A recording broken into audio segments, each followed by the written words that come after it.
Coming to you from Annapolis, Maryland, home of the U.S. Naval Academy, the sailing capital of the world, home of the world's largest crab feast, and 4 signers of the Declaration of Independence. This is the Eye on Annapolis Daily News Brief, a daily roundup of local news that you can use, including local sports, local events, local opinion, and local weather from DMV Weather. Now here's your host, publisher of Eye on Annapolis, John Frenaye. Hello, it's Monday, November 20th. This is John Frenaye, and welcome to your Eye on Annapolis Daily News Brief.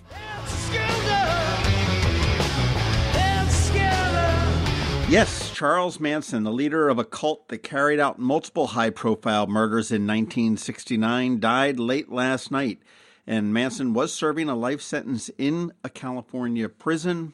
I'm not sure anybody is mourning that loss.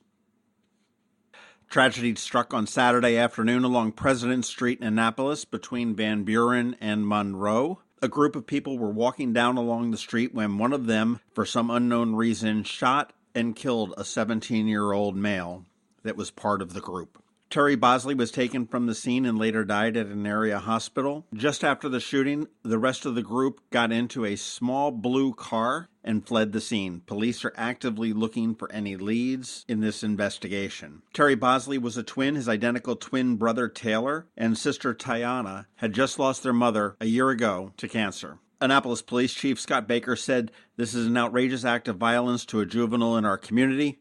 We just met with the Eastport community on November 14th and have another meeting scheduled for January 16th. We urge community members to come to that meeting and work together on these serious issues of crime and safety."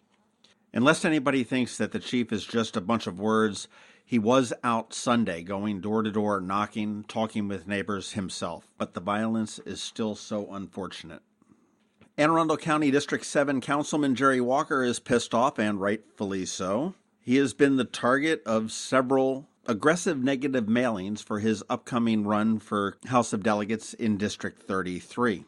The mailings look very similar to the ones that were sent out against Gavin Buckley, and they are founded by the House Republican Caucus, which is led by House Minority Leader Nick Kipke, who was also co-funding the Preserve Annapolis Now PAC. While some of the mailers will criticize Walker's voting records, one in particular has been hyper-targeted based on marijuana dispensaries in Anne Arundel County. The mailer suggests that Walker is looking to put in dozens of dispensaries across the county, which is not the fact because the number of dispensaries are regulated by state law to 2 per senatorial district. You can learn more about this on the Maryland Crabs this week. On Thursday, our episode drops at noon, yes, on Thanksgiving, and we sat down and we talked with Jerry Walker about this and a number of other things, so be sure you check that out.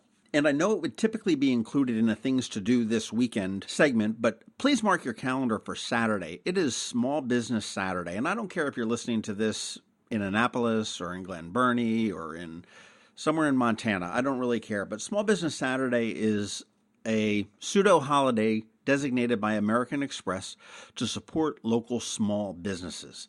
It's the Saturday after Black Friday. It's a respite from the crowds that come out on Black Friday, and it gives you the opportunity to show your love to the local businesses that make your hometown, specifically Annapolis, unique. Get out, shop on Main Street, City Dock, Maryland Avenue, West Street, West Annapolis, the Design District, Forest Drive, all of the areas in town to shop. Get out there and support your local business. That's about it for the news. We've got weather with George Young and DMV Weather coming up, and he'll have your Thanksgiving Day forecast. I would say we have Kevin Chaney, but he's in a final exam, and I hacked away at sports, so that's coming up as well. This is Maryland. The weather can be nearly unpredictable. We've got George Young from DMV Weather in Annapolis to sort it all out. Hey everyone, this is George from DMV Weather. Here's your Annapolis forecast for Monday, November 20th. It's Thanksgiving week, and overall the forecast is looking really good for everyone for the entire week. For today specifically, we forecasted a target high temp of 51 degrees for downtown Annapolis and 50 for BWI Airport, despite a ton of sun all day as cool air continues to flow into the region. But after lows in the 35 to 40 degree range tonight, Temps will jump up into the 55 to 60 degree range, if not a little higher tomorrow, as high pressure moves just to our south and east, and as a result, a flow of air from the warmer south-southwest direction will ensue.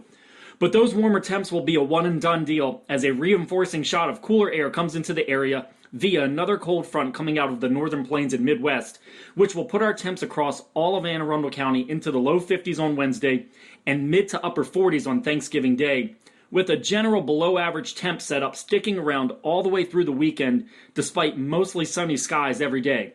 Okay, that's it for us today. Get our free weather app from the Apple App Store or Google Play Store by searching for DC MD Weather and follow us 24/7, 365 on our website at dmvweather.com or on social media via Twitter or Facebook for all the latest weather updates, forecasts, analyses, and content for the Annapolis region.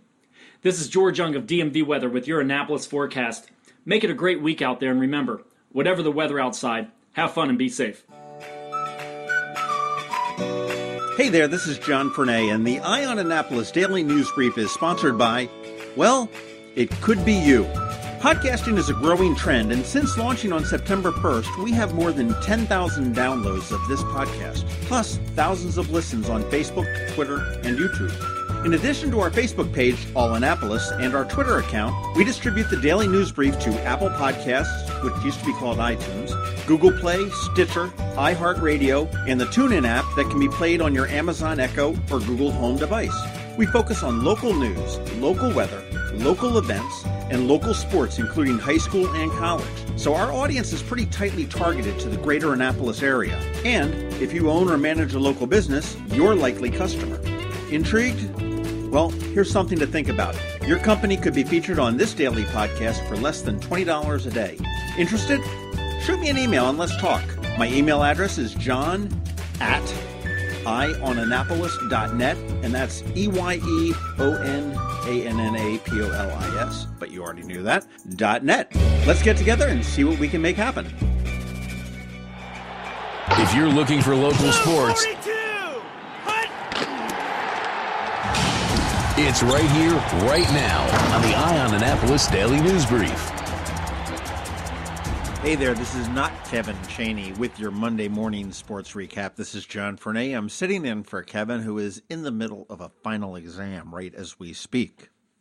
Number 8, Notre Dame foiled Navy's upset bid by 24-17, so reads the headline from the Capital newspaper. And it was a close game in absolutely miserable conditions.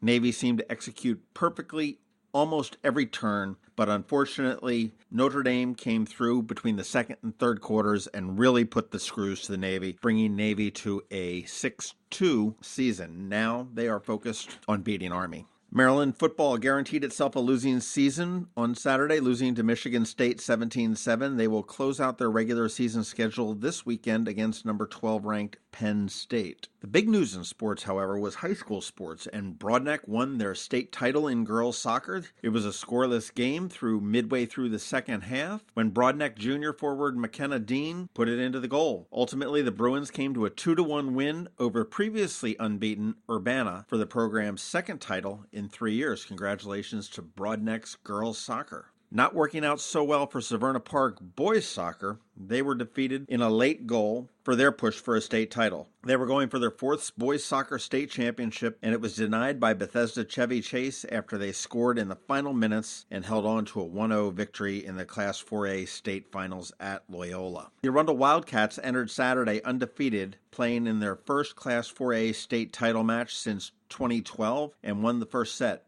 But ultimately, they lost to defending championships Northwest. Tough loss for the Arundel Wildcat girls volleyball, but a great season nonetheless. And in boys football, Broadneck's season was ended by North Point in the regional finals 38-22. Throughout the season, it seemed that Broadneck could do no wrong. Friday's game seemed to suggest otherwise. The North Point Eagles took advantage of many turnovers and scored 28 points in the second half en route to a 38-22 victory over the Bruins in the 4A East Region title. The Ravens improved their playoff chances yesterday a little bit with a shutout win of the Green Bay Packers. Baltimore now sits at 5-5 and is in the driver's seat for the final wild card spot in the AFC playoff. The Washington Redskins, meanwhile, can't catch a break. They lost to the New Orleans Saints 31-34. That's it for sports this morning. I know I hacked it. Kevin will be back the next time. Thanks for listening to the Eye on Annapolis Daily News Brief. If you like what you heard, make sure to tell your friends and colleagues about it. And also tell them about our website, eyeonannapolis.net, where you can find much more. Be sure to check out our other weekly podcast, The Maryland Crabs. This podcast comes to you every Monday through Friday at noon. Thanks for listening, and we'll see you next time.